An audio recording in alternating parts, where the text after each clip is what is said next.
We're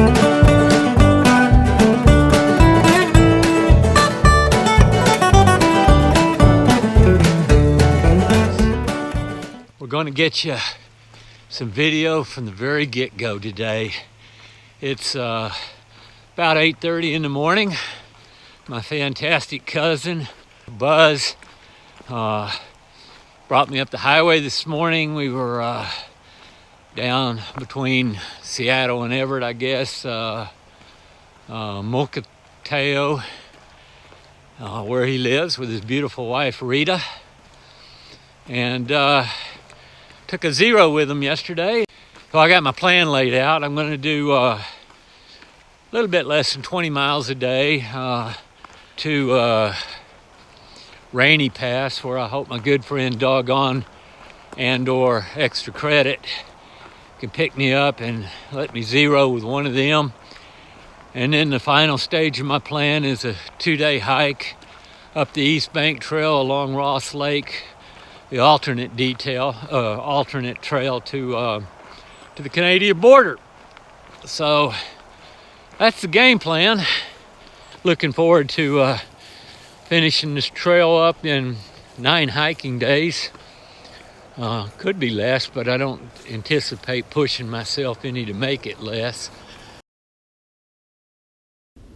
Call it rustic, call it crude even, but that is one heck of an engineered toilet. Now let's be honest, the guy that built that really knows his stuff. Lunchtime.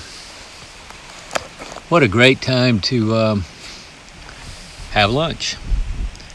And I just had mine. I'm trying to get more in the habit when I leave town now to grab a piece or two of fresh fruit. It's heavy, it's bulky, but I can get it eaten on the first day, drop my pack weight a lot, and eat something fresh that I really enjoy. So today I've had a plum and a nectarine. This is the new Rabid here. And I'm trying to take it easy and just enjoy things. And so far today I have. The arrows pointing up on the hiking itself are looking good. One thing that continues to slow us down is, man, there are berry bushes everywhere. If you like huckleberries or blueberries, you ought to hike the PCT. It's worth it just for that. Of course, you won't be hiking very far because you'll be stopping to eat berries all the time. But hey, I mean, if that's what you're out here for anyway, why not? So that's it for now. I'm going to pack up my bag and just make some easy tracks. I'm not pushing it, not rushing things, just taking it easy, taking what the trail will give me. And today I got about 12 and a half miles now to get to our destination.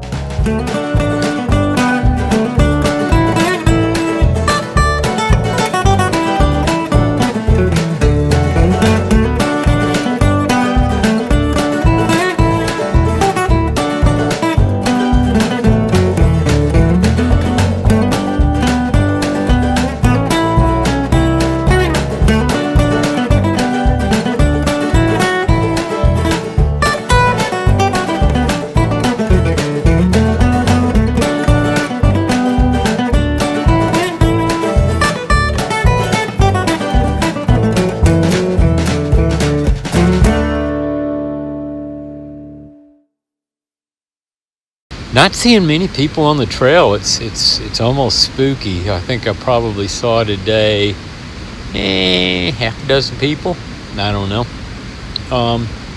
I did spend the day hiking with Les, a gentleman I met yesterday on the trail, and it's been kind of fun. We camped together tonight and had a pleasant conversation, a pleasant meal, and I have 7 hiking days left.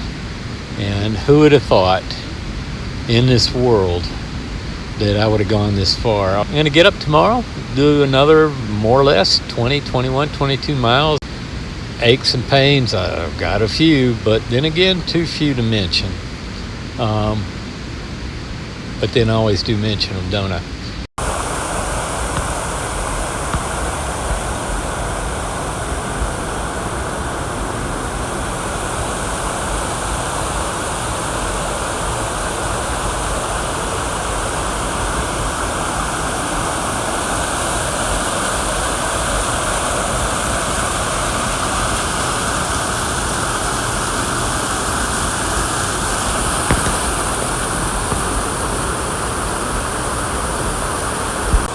For those of us who like challenges, how about crossing a bridge? How does that sound to you? We're going to give it a go. Hang on tight, everybody.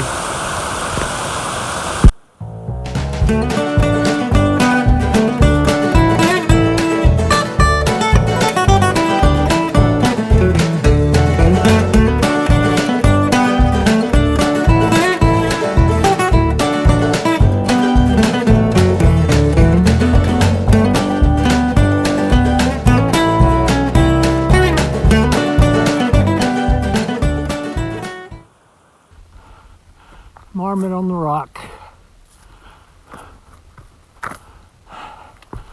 Questions, can we get up there without him moving and without me falling? Hang on. Oh, one fall. They look a lot like a beaver without the tail. Oh, there's another one down there. We got the marmot family. Okay, rabbit fans. Here's the view from the top of Fire Creek Pass. That's looking back behind us. You can see all the clouds. By the way, it's about 1 o'clock on a Friday. And just got up to our highest point that we're going to get to today. Share all the snow up here with you on these mountains. Out there we've got a little blue sky. Lord knows been looking for that so we could really enjoy these wonderful views of Washington that you get.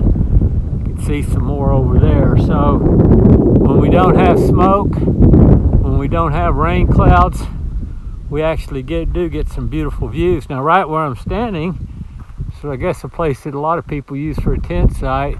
If you look out over that way, you can see our trail zigzagging back and forth. There's a little lake there along the mountain.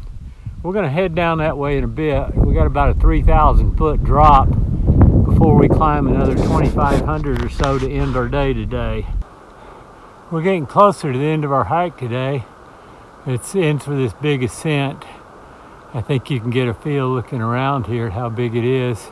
You can also see just under the clouds up there some glaciers that are feeding the river down below me. But this is some of Washington. Unfortunately, we missed out on some along the way. What a beautiful sight.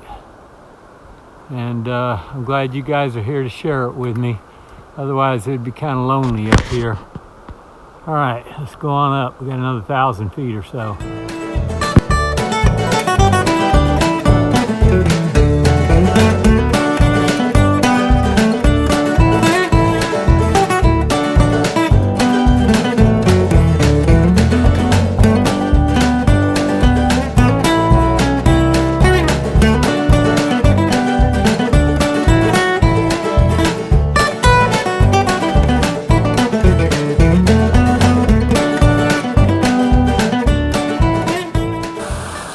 Clouds are rolled in on us. It's going to be a cold hike today. Up there it looks warmer, but that's where the glaciers are. It's right up there. My hiking partner, Les, getting a little water. And we are going to haul rabbit down this mountain here. See if we can find a warmer place that's a little less foggy.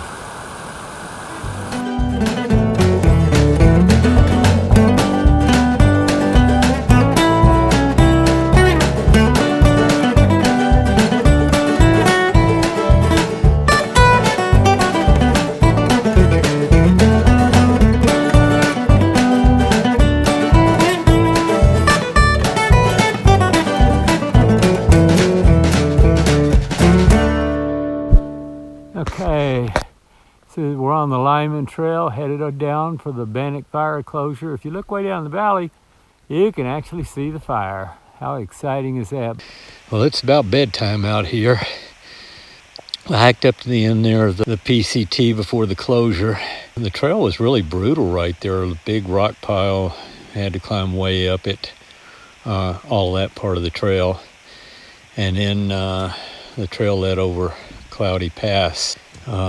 We got most of the way up there before we found a spot that we could just stealth camp and call it a night.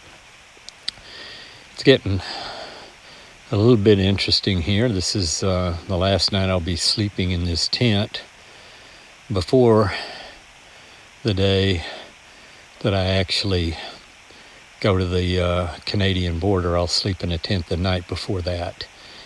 So I got a room in Holden Village. I got a room in Stehekin.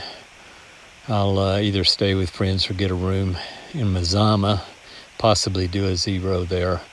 And then I'm off to finish what I can of the trail.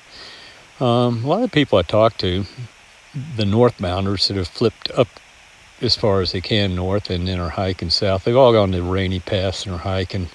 I haven't talked to any of them yet that have decided to go to Ross Lake, which is about the only way you can hike to the border right now. So I'm going to do that because at least I can say then that I've got that set of steps all the way from border to border.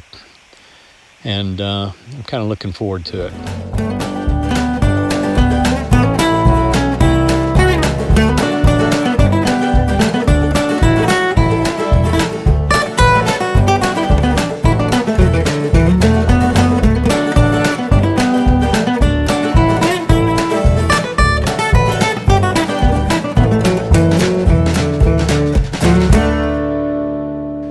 Would you believe we're hiking the PCT? The guys I just passed told me, oh, don't worry, the trail ahead of you is great. It's in fantastic shape. Okay. If I could see my feet, I'd have an idea maybe about when I was going to trip here. This is the trail that we've come all that way to hike. It's kind of a shame because up here in Washington, the trails have been really well maintained. But when you get off on alternate trails, just like a box of chocolates, you never know what you're going to get.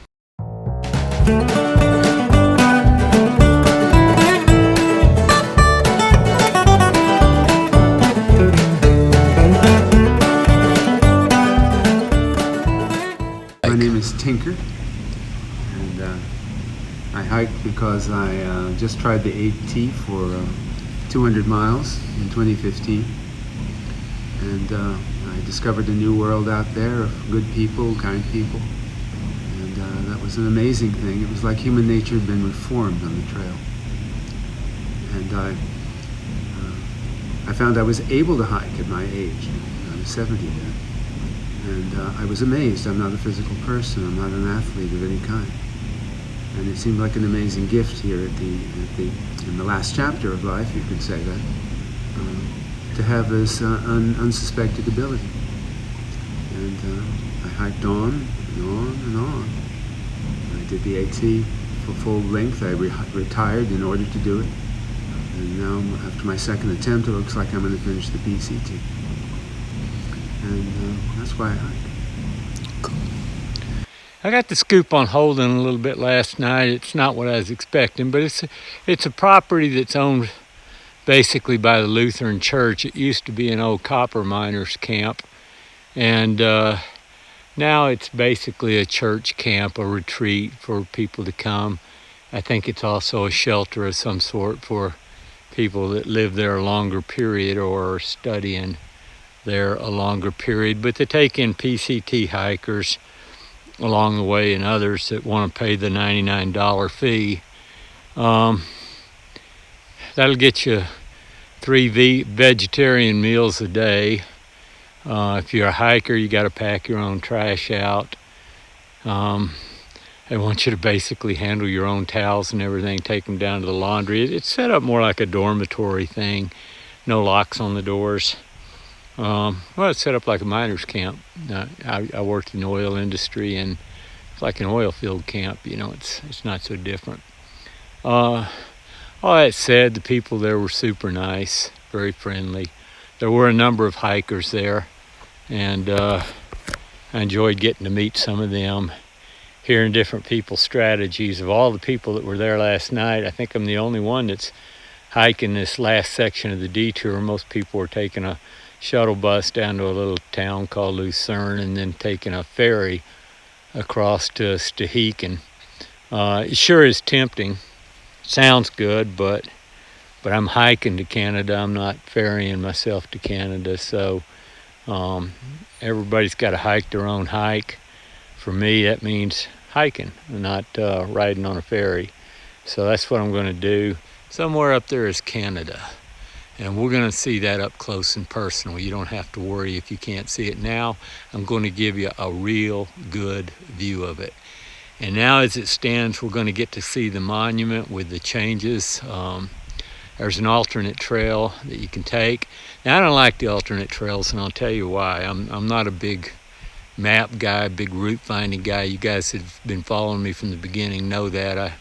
I get lost often enough, so that's not my forte.